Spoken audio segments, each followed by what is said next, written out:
قال يا أيها الملأ أيكم ياتيني بعرشها قبل أن ياتوني مسلمين قال عفريت من الجن أنا آتيك به قبل أن تقوم من مقامك وإني عليه لقوي أمين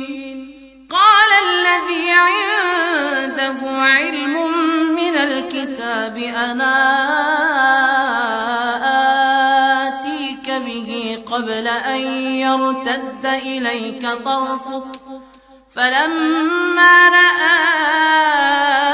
مستقرا عنده قال هذا من فضل ربي ليبلوني أشكر أم أكفر ومن شكر فإنما يشكر لنفسه ومن كفر فإن ربي غني كريم قال نكروا لها عرشها ننظر تهتدي أم تكون من الذين لا يهتدون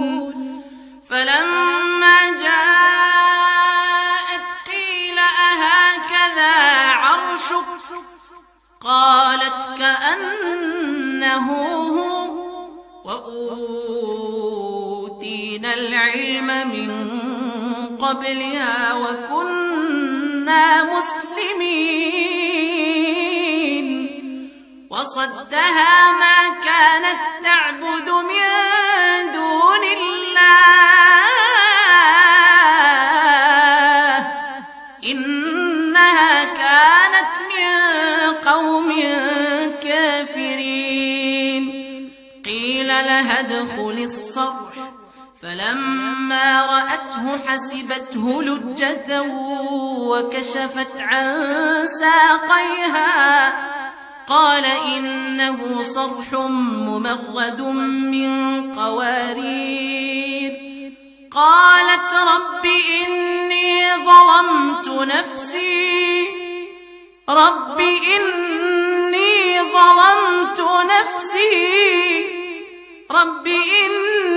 ظلمت نفسي وأسلمت مع سليمان لله رب